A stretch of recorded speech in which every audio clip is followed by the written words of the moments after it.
ఇంకొకటి ఏంది నిన్న ఈ పాత వరంగల్ జిల్లాలో సోషల్ మీడియాలో బాగా వైరల్ అవుతుంది. సీతక్క ప్రధాన అనుచరుడు అంట ఇతను.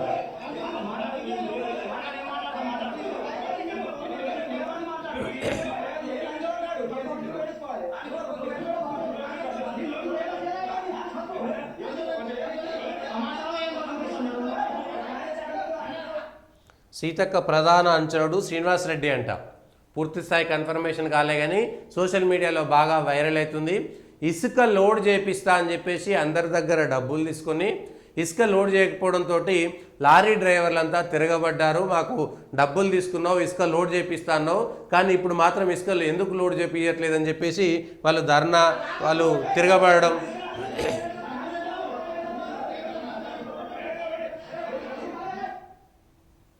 ఇక్కడ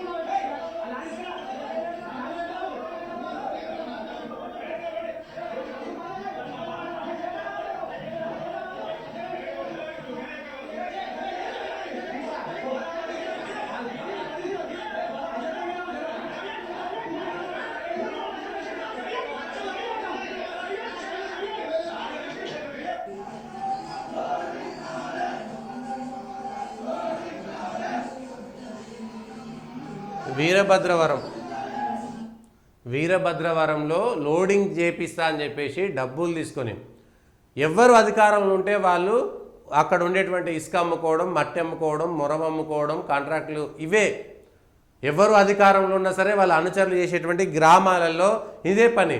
దీని ద్వారా డబ్బులు వస్తే ఇష్టం ఉన్నట్టుగా ఇబ్బడి ముబ్బడిగా ఈ రాజకీయం పేరు మీద ఖర్చులు పెడుతుంటారు. మంత్రి సీతక్క గారు సమాధానం చేయాలి. ఇప్పటికే వాళ్ళ పిఏనో ఇంకెవరో పేరు చెప్పుకొని దానికి సంబంధించినటువంటి ఒక ఇసుకకు సంబంధించినటువంటి దందాలోనే మంత్రి సీతక్క పిఏనో ఇంకెవరో ఆయన ప్రధాన అనుచరుడో, గతంలో పేరు నాకు గుర్తుకులేదు, రెడ్డి ఆయన పేరు కూడా అందులోనే వచ్చింది.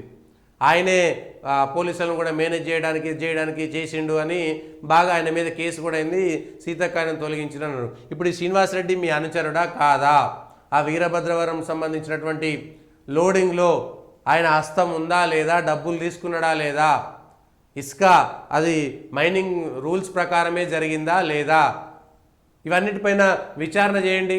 ఇంకెవరైనా సరే ఎవ్వరు అధికారంలో ఉంటే అధికార పార్టీకి సంబంధించినటువంటి అనుచరులందరూ కూడా ఇసుక, మట్టి, మొరము, లేకపోతే కంకర, ఈ దొంగ మైనింగు, ఎకరం పేరు మీద మైనింగ్ తీసుకుంటారు, 10 ఎకరాల దాకా మైనింగ్ చేయించుకుంటారు, ఊర్లలో తాగిపిచ్చి తినిపించి మేనేజ్ చేసుకుంటారు. ఇదే పని. ఇసుక మొత్తం ప్రకృతి నాశనం అయిపోతుంది. ఇబ్బడి ముబ్బడిగా లక్షల రూపాయలు, కోట్ల రూపాయలు చేతులు మారిపోతున్నాయి. ఎవరు పట్టించుకోవాలి? ఏ ఊర్లో పోయినా అదే పరిస్థితి. గోదావరి పక్కన ఉన్నటువంటి ఊర్లలోనే కాదు, వాగులు వంకలు ఉండేటువంటి దగ్గర ఇసుక కాస్త కనబడితే చాలు ప్రైవేట్గా 1 ఎకరం ఇసుక పేరు మీద 1 ఎకరమే ఉంటుంది. పట్టా ల్యాండ్లో ఇసుక 1 ఎకరం ఉంటుంది. మనకి పర్మిషన్ ఇస్తారు. ఆ 1 ఎకరంలో ఎన్ని లారీల లోడ్ వస్తుంది? కానీ వాడు 20-30 ఎకరాల లోడు మొత్తం పాతాళం అంతా కనబెట్టేటట్టు ఇసుక మొత్తం తీసుకుపోతాడు. ఏం మిగిలది. ఆఖరికి కింద ఉండే మట్టి కూడా తీసుకుపోయి అమ్ముకుంటుంటాడు మొరం తేలితే. దాన్ని ఎవరు పట్టించుకోరు. అక్కడ అందరూ మేనేజబులే.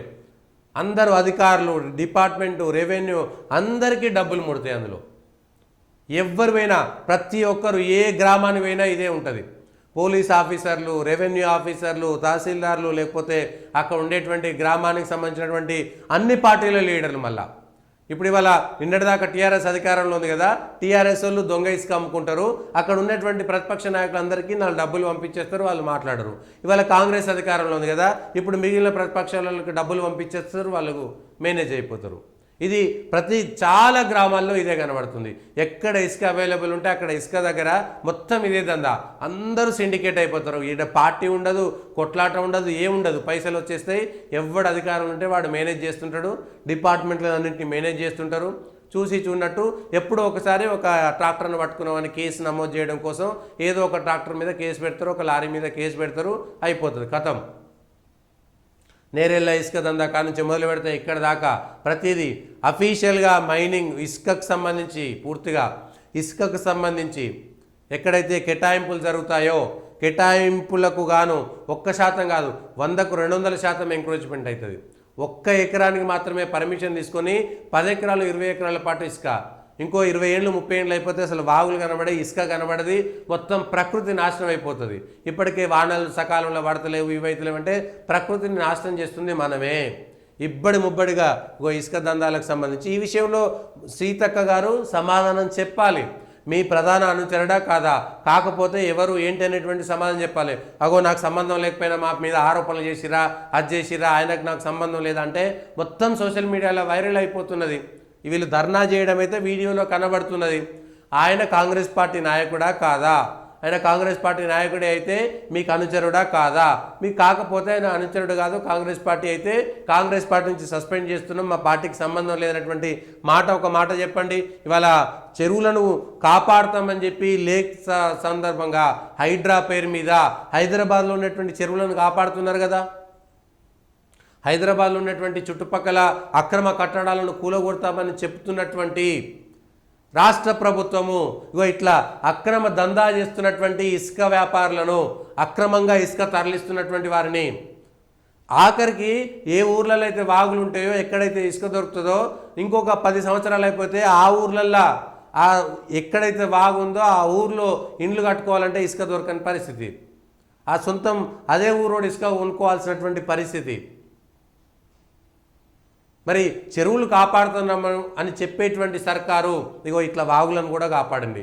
అక్రమ ఇసుక దందాల నుంచి వాగులని, గోదావరి నదిని, కృష్ణా నదిని, తుంగభద్ర నదిని కాపాడండి. మొత్తం నదులన్నింటినీ కాపాడండి, వాగులను కూడా కాపాడండి, ఇసుకను కాపాడండి. అక్రమ వ్యాపారం కేవలం ప్రభుత్వం అనుమతి ఇచ్చినటువంటి చోట మాత్రమే, నిబంధనలకు అనుగుణంగా మాత్రమే ఇసుక నడవాలి. ఏ ఒక్క చోట 1% డీవియేషన్ జరిగినా సరే వెంటనే చర్యలు తీసుకోండి. ఎవరైతే నిబంధనలకు వ్యతిరేకం చేస్తారో వాళ్ళందరి మీద చర్యలు తీసుకోండి. ఏ డిపార్ట్మెంట్ అయినా సరే లంచాలు తీసుకొని అనుమతి ఇచ్చి చూడనట్టు పోతున్నటువంటి గ్రామ పంచాయతీ నుంచి మొదలు పెడితే ఆ పైన ఉండేటువంటి ప్రతి అధికారిని వెంటనే సస్పెండ్ చేయండి. సగం మంది అధికారులు సస్పెన్షన్ గురవుతారు. సగం మంది గ్రామాల్లో ఉండేటువంటి సగం మంది అధికారులు సస్పెన్షన్ గురవుతారు ఇసుకకు సంబంధించినటువంటి విషయంలో. దీనిపైన కూడా క్లారిటీగా చెప్పాలి.